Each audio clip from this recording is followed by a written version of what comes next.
तो आज हमारा टॉपिक जो है वो जनरल सा बायोमैकेनिक्स के ऊपर है। बायोमैकेनिक्स का जो फर्स्ट चैप्टर है जो सूसन जे हाल वाला है, वो तकरीबन मेरे ख्याल में 7th एडिशन है कि 6th है। सॉरी, मैं वो थोड़ा गड़बड़ हो गया, लेकिन उसमें सिर्फ हम जनरल सी इंट्रोडक्शन, जो ऐसी बातें जो हमारे लिए जानना ज़रूरी है वही सिर्फ पढ़ेंगे, ज़्यादा डिटेल में नहीं जाएंगे। जो मेन सिर्फ चीज़ें वही आपको समझाएंगे, बाकी आप बुक से खुद चैप्टर पढ़ ले। यहाँ पे मैं सिर्फ आपको मेन चीज़ें जो हमें जानने की ज़रूरत है वो मैं सिर्फ आपको समझाऊंगा। तो शुरू करते हैं। हमारा जो डेफिनेशन पहला वाला छोड़िए, दूसरा वाला डेफिनेशन जो है द स्टडी ऑफ ये वाला डेफिनेशन, ये इसको देखते हैं ना। इसमें लिखा हुआ है कि the study of forces that are applied on a human body is biomechanics. All the external and internal forces, यानी जो बॉडी पे जितने भी फोर्सेस अप्लाई हो रही है, चाहे वो एक्सटर्नल है या इंटरनल है, उनको जब हम स्टडी करते हैं कि कौन कौन सी फोर्स अप्लाई हो रही है, तो उसे बायोमैकेनिक्स कहते हैं। जो इसी तरह काइनेसियोलॉजी किसे कहते हैं, स्टडी ऑफ ह्यूमन मूवमेंट्स जो होती है वो तो आसान है। मैकेनिक्स किसे कहते हैं, mechanics is a branch of physics होती है। मैकेनिक्स अगर देखा जाए तो branch of physics in which we analyze or study of action of forces applying on a body in case of non-living। इसका मतलब यानी मैकेनिक्स जो है फिज़िक्स की वो ब्रांच है, ये फिज़िक्स की ब्रांच है जिसमें हम एनालाइज करते हैं या स्टडी करते हैं जो एक्शन ऑफ फोर्सेस अप्लाई हो रही है किस पे, बॉडी पे, लेकिन नॉन लिविंग बॉडी पे। अगर नॉन लिविंग पे है तो मैकेनिक्स है, अगर लिविंग हो गया तो वो बायोमैकेनिक्स में आएगा। इन केस ऑफ लिविंग ये फिर बायोमैकेनिक्स में आ जाता है। तो अगले पेज पे चलते हैं। अब यहाँ पे मज़ीद हम मैकेनिक्स को थोड़ा और स्टडी करते हैं। यहाँ पे इसको हम देखते हैं कि मैकेनिक्स जो होता है हमारे पास फिर दो ब्रांचेस होती है, उसकी दो चीज़ों में डिवाइड होता है। उसमें एक स्टैटिक होता है, एक डायनामिक होता है। स्टैटिक का मतलब यानी branch of mechanics dealing with the system in a constant state of motion, यानी ऐसे जब हम उस सिस्टम की वो मैकेनिक्स कर रहे होते हैं, यानी जो मैकेनिक्स है उस सिस्टम के जो कांस्टेंट स्टेट ऑफ मोशन के साथ क्या कर रहा है, वो हरकत कर रहा होता है, तो उसको हम स्टैटिक मैकेनिक्स कहते हैं। डायनामिक जो कहते हैं branch of mechanics dealing with a subject in the motion state, यानी जब हम उन चीज़ों की मैकेनिक्स करते हैं, उन सब्जेक्ट्स की मैकेनिक करते हैं, तो जो मोशन स्टेट में है तो उसे हम मैकेनिक्स कहते हैं। मैकेनिक्स ये चीज़ें उसमें आ जाती है। उसके बाद हमारे पास जो बायोमैकेनिक्स है उसके दो सब डिवीज़न होती है। बायोमैकेनिक्स में दो सब डिवीज़न होती है। पहले वो बता देते हैं कि बायोमैकेनिक्स असल में कहते हैं किससे। बायोमैकेनिक्स जो है वो हमारे पास मिसाल के तौर पर स्पोर्ट्स वगैरह को देखे, स्पोर्ट्समैन जितने भी होते हैं उनको अगर आप देखें ना, तो जो जैसे जो बॉलिंग करते हैं, बॉलिंग वगैरह वाले हो गए, इसी तरह जो रनिंग करते हैं, रनिंग से पहले वो एक स्पेसिफिक एंगल बनाते हैं। वो बैठते हैं ना, जब पीछे वो स्प्रिंग सा लगा हुआ होता है उस पर बैठते हैं, वो एक स्पेसिफिक सा एंगल बनाते हैं। अगर वो उस गलत एंगल बनाएंगे तो वो सही से जो इनिशिएटिंग पॉइंट है वहाँ से सही से स्टार्ट नहीं कर पाएंगे। तो वो पहले एक एंगल बनाते हैं जो बायोमैकेनिक्स के थ्रू बनाई जाती है, यानी जिसमें पूरी मोशन वगैरह को देखा जाता है कि मसल्स पे कितना वो इफ़ेक्ट पड़ेगा, क्या क्या चीज़ें उसमें आएंगी, ये सारी चीज़ें फिर उसमें देखी जाती है। इसी तरह अगर और भी जितने भी स्पोर्ट्स हैं उन सब में बॉलर को अगर देखें तो बॉलर जब बॉल करता है तो हर चीज़ पे उसका ध्यान होता है, नो बॉल की तरफ उसका ध्यान होता है कि उसका पैर नो बॉल से आगे ना बढ़े। इसके अलावा उसका बॉल के एंगल पे ध्यान होता है। अब देखिए ना, क्रिकेट में जब आप बॉल को जब को फास्ट बॉल करता है ना, फास्ट बॉलर जो होता है वो जब पूरा हाथ नहीं घुमाता ना, तो वो उसको नो बॉल यानी वटा वो करार दिया जाता है, क्योंकि वो अपने आप से तो हर उसमें एक एंगल के हिसाब से उनके लिए एक एंगल बनाया हुआ है कि भाई तुमने यहाँ से अपने हाथ को राउंड करना है, यानी सर्कमडक्शन देनी और फिर बॉल को फेंकना है। तो इनकी इसी तरह यानी ये पूरी स्पोर्ट्स हर चीज़ में उसके लिए एक, इसमें मैं आपको इसी चैप्टर का एक अलग से वीडियो भी दिखाऊंगा जिसमें आपको ये बायोमैकेनिक्स जो पूरी कहते हैं किसे ये सही तरह से समझ आएगी। फिलहाल जो पूरा चैप्टर बुक के हिसाब से हम चलते हैं, बाकी की जो नॉलेज है मैं वो आपको दूसरे वीडियो में बना के दे दूंगा। सही, तो बायोमैकेनिक्स जो होती है उसकी अगेन दो सब डिवीज़न होती है, एक काइनेमैटिक्स होती है और एक काइनेटिक्स होती है। यहाँ पे सॉरी मैंने यहाँ पे काइनेटिक्स की जगह यहाँ भी काइनेमैटिक्स लिखा है, इसको आप फिर काइनेटिक्स लिख दीजिएगा।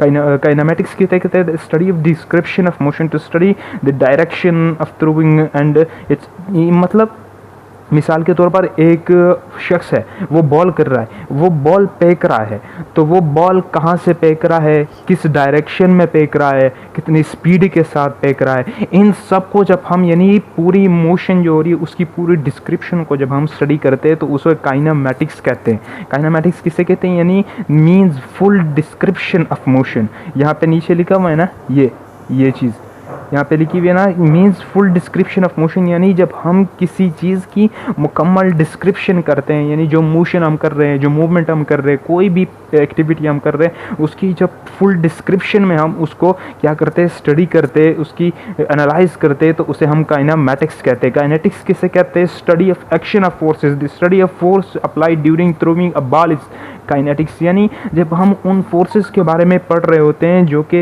यानी उन फोर्सेस के बारे में पढ़ रहे होते हैं जो क्या कर रहे होते हैं, यानी जो मूवमेंट के वक्त अप्लाई हो रही होती है, तो वो फोर्सेस जिनके बारे में जिन फोर्सेस के बारे में यानी मूवमेंट के दौरान जो फोर्सेस अप्लाई हो रही है, जैसे हम वो बंदा बॉल फेंक रहा है, अभी जो पीछे काइनेमैटिक्स था उसमें हमने क्या पढ़ा, उसमें हमने ये पढ़ा कि बंदा बॉल फेंक रहा है, किस डायरेक्शन में फेंक रहा है, कहाँ से फेंक रहा है, और कैसे कितनी फोर्स के साथ फेंक रहा है, ये सब चीज़ें यानी फुल डिस्क्रिप्शन हमने उसमें पढ़नी होती है। और जो काइनेटिक्स है उसमें हमने सिर्फ उन फोर्सेस को स्टडी करना होता है जो कि मूवमेंट के दौरान लग रही होती है।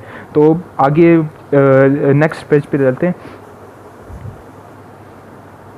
अब यहाँ पे अगर आप देखें ना, यहाँ पे मैंने जैसे आपको बताया ये डेफिनेशन देखिए ना, ये पैराग्राफ जो है इसको अगर हम देखें ना, इसमें लिखा हुआ है simply when we do movement then biomechanics tell us that which muscles is involved in that movement, how much force is applied and in which direction the movement is done. मतलब यानी मिसाल के तौर पर हम कोई भी मूवमेंट कर रहे हैं, हम जिम में जाते हैं, जिम में हम डंबल उठा रहे हैं, तो डंबल उठाते वक्त हमें ये बायोमैकेनिक्स हमें ये बताता है कि हमारी मसल्स पे कितना जोर लग रहा है, इसके साथ कितनी फोर्स हम लगा रहे हैं, मसल्स यानी कौन से मसल्स पे ये क्या हो रहा है। जैसे हम बाइसेप मसल्स पे बाइसेप लगाते हैं तो बाइसेप के वक्त हमें ये पता चलता है कि कौन सा मसल हम लगा रहे हैं, बायोमैकेनिक्स हमें ये बताती है। इसके साथ ये बताती है कि कितनी फोर्स उस मसल पे लग रही है और कौन से डायरेक्शन में वो मूवमेंट हो रही है, ये सारी चीज़ें बायोमैकेनिक्स हमें बताती है। फिर उसके बाद ऑक्यूपेशनल बायोमैकेनिक्स। ऑक्यूपेशनल बायोमैकेनिक्स ये बुक की चीज़ है, मैं बुक से ही बता रहा हूँ, लेकिन मैं उसको थोड़ा शॉर्ट टर्म यानी जो मेन बातें सिर्फ वही आपको समझा रहा हूँ। ऑक्यूपेशनल बायोमैकेनिक्स क्या होता है, एग्जांपल ऑफ बॉडी बिल्डर्स अगर आप देखें इन जिम में जो बॉडी बिल्डर्स काम कर रहे होते हैं, ये सारा हमारे पास ऑक्यूपेशनल बायोमैकेनिक्स होता है। Using proper positioning during every occupational work, यानी मतलब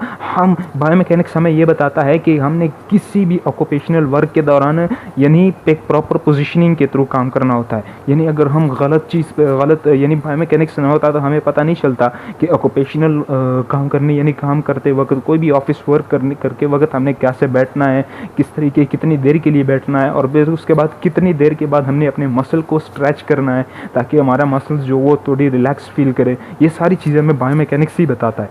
तो उसके बाद अलग एक और चीज़ आती है जिसे कार्पल टनल सिंड्रोम कहा जाता है। कार्पल टनल सिंड्रोम में क्या होता है, over use of wrist caused by the यानी कार्पल टनल सिंड्रोम क्या होता है, over use of wrist caused by the compression of the median nerve in the carpal tunnel and involving numbness, tingling and pain in the hand in problem solving.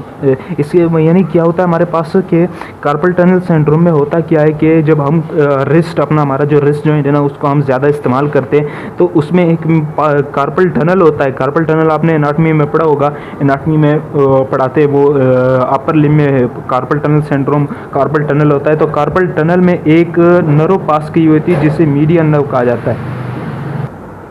इसमें होता क्या है, यानी जो मैंने जैसे आपको बताया ना कि कार्पल टनल होता है, कार्पल टनल में एक नर्व पास कर रही होती है जिसे मीडियन नर्व कहा जाता है। जब हम कभी कभार कार्पल टनल को ज़्यादा इस्तेमाल करते हैं यानी उसकी वो फ्लेक्शन और एक्सटेंशन करते हैं ज़्यादा देर के लिए, तो उस वजह से क्या होता है कि वो मीडियन नर्व जो होती है वो कंप्रेस हो जाती है। तो उसके कंप्रेस होने की वजह से उसमें नमनेस फील होती है, टिंगलिंग होती है और उसके साथ पेन फील होता है हैंड में। तो ये सारा कार्पल टनल सिंड्रोम उसी के ये बात, इससे ज़्यादा आपको जानने की ज़रूरत नहीं है क्योंकि ये ज़्यादा एनाटमी में ही पढ़ाते, बायोमैकेनिक्स में सिर्फ जनरली वो पढ़ाते। उसके बाद हमारे पास एक चीज़ आती है दूसरी, qualitative versus quantitative versus qualitative problems क्या होती है, तो इसको थोड़ा देख लेते हैं।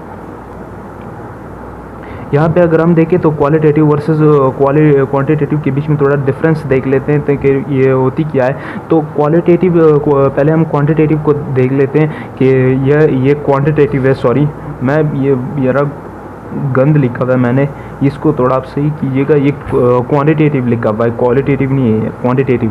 क्वांटिटेटिव में होता है क्या, इम्प्लिंग दैट नंबर्स आर इन्वॉल्व, यानी ऐसा सिस्टम जिसमें नंबर्स इन्वॉल्व होते हैं तो उसे क्वांटिटेटिव कहते हैं। और जो जबकि क्वालिटेटिव जो होता है refer to description of quality without the uses of number, यानी ऐसा सिस्टम जिसमें किसी भी चीज़ की डिस्क्रिप्शन क्वालिटी बयान की जा रही होती है नंबर्स के बगैर, किसी भी चीज़ की हो उसकी सिर्फ क्वालिटी बयान की जा रही है और नंबर्स नहीं उसमें शामिल हो। तो अगर हम देखें तो 6, जैसे हम एग्जांपल देखते हैं यहाँ पे, ये क्वांटिटेटिव में यहाँ पे अगर आप देखें ना, ये एग्जांपल मैंने कुछ लिखी भी है, इसको हम देखते हैं ना कि लाइक जैसे 6 मीटर्स 3 मीटर्स 3 सेकेंड्स, ये हमारे पास क्वांटिटेटिव में आती है। जबकि क्वालिटेटिव में गुड, पुअर, लॉन्ग, हैवी, ये हमारे पास सारे क्वालिटीज़ है ना, वो नंबर्स में आ जाते हैं, ये क्वालिटीज़ में आ जाती है। बंदा अच्छा है, बुरा है, लंबा है, हैवी है, फैटेड है, फ्लेक्स्ड है, ये सारा कुछ भी उसमें आ जाता है ना। तो जैसे हम एग्जांपल देखते हैं ना इसकी, a person jump 3 metre long, तो ये क्या हुआ, ये हमारे पास जैसे एक पर्सन है, यानी उसने 3 मीटर लंबी जंप लगाई है, तो 3 मीटर इसमें क्या हुआ, ये क्वांटिटेटिव, यानी एक बंदे की क्वांटिटेटिव सिस्टम की वो डिस्क्रिप्शन दे रहा होता है। जबकि यहाँ पे अगर हम देखें, a person do a long jump, यहाँ पे सिर्फ बता रहा है कि एक बंदा है उसने लंबी छलांग मारी, ये नहीं लिखा, नंबर्स कोई शो नहीं हुए, तो ये क्या बता रहा है, ये सिर्फ इसकी जो क्वालिटी है उसकी डिस्क्रिप्शन ही, जो वो मूवमेंट कर रहा है, जो जंप कर रहा है, उस जंप की सिर्फ क्वालिटी की डिस्क्रिप्शन दे रहा होता है। यहाँ पे अगर दूसरा एग्जांपल लेंगे तो robot missed the cup by the 15 centimetre, यानी रोबोट जो है उसने 15 सेंटीमीटर पे कप को मिस कर दिया, यानी वो कप को रख रहा था लेकिन वो उसने मिस कर दिया। तो इसके अलावा अगर यहाँ पे देखें तो robot did the job very bad, यानी रोबोट ने जो कप गिराया 15 सेंटीमीटर मिस करके वो कप गिराया, उसने वो बहुत बुरा काम किया। तो यहाँ पे वो क्वालिटी की डिस्क्रिप्शन दे रहा होता है। इसके बाद हमारे पास एक दूसरी चीज़ आती है, जो लास्ट टॉपिक हमारे पास आता है इसमें, ये वाला। इसमें क्या कहते हैं कि फॉर्मल वर्सेस इनफॉर्मल प्रॉब्लम्स क्या होती है। फॉर्मल वर्सेस इनफॉर्मल प्रॉब्लम्स हमारे पास ये होती है, इन केस ऑफ फॉर्मल में क्या होता है, a set of given information दी गई होती है। फॉर्मल जो होती है एक सेट ऑफ गिवन इन्फॉर्मेशन, यानी जो हमारे पास इन्फॉर्मेशन है उसकी एक पूरी सेट होती है हमारे पास पर्टिकुलर, उसके बाद एक पर्टिकुलर गोल होता है, आंसर और डिज़ायर फाइंडिंग्स होती है हमारे पास, और दूसरे सेट ऑफ ऑपरेशन फार्मूला और process that can be used to arrive at the answer from the given information, यानी ये सारी चीज़ें हमें दी होती है, एक प्रॉपर इंफॉर्मेशन हमारे पास होती है, पर्टिकुलर गोल होता है, आंसर करने के लिए हमारे पास डिज़ायर जो हमें फाइंडिंग चाहिए होती है वो हमारे पास मौजूद होती है, यानी जो क्वेश्चन है। इसके अलावा अ सेट ऑफ ऑपरेशन और process that can be used to arrive at the answer from the given information, यानी ऐसे ऑपरेशन फार्मूलाज प्रोसेस हमें दिया गया होता है ताकि उसके ज़रिए हम जो क्वेश्चन है उसके आंसर तक पहुँच सके। ये चीज़ हमें फॉर्मल में दी गई होती है। अगर आप इन तीनों के अपोजिट करें तो वो हमारे पास इनफॉर्मल में आ जाता है। तो यानी यहाँ पे मैंने लिखा भी the opposite of this 3 points was informal, यानी जो ये 3 मैंने बस यही है, इतना वो टॉपिक लंबा है लेकिन उसमें 3 मेन चीज़ यही है बस। असल में ये जो फर्स्ट एंड सेकंड चैप्टर है ना, ये हमारे लिए इतने इंपॉर्टेंट, ये बस वो जनरल सा इंट्रोडक्शन है, उसमें से कुछ क्वेश्चन ये कंसेप्चुअल से 1 या 2 क्वेश्चन आ जाते हैं, ज़्यादा इससे क्वेश्चन नहीं आते। तो ये हमारे पास सिर्फ ये बस इतना ही है। तो वो जो मैंने आपको बताया कि बाकी के जो एग्जांपल्स है बायोमैकेनिक्स के, वो मैं आपके एक अलग वीडियो में समझाऊंगा, तो उसके लिए हम एक अलग वीडियो अपलोड करेंगे, तो उस पर आप देख लीजिएगा।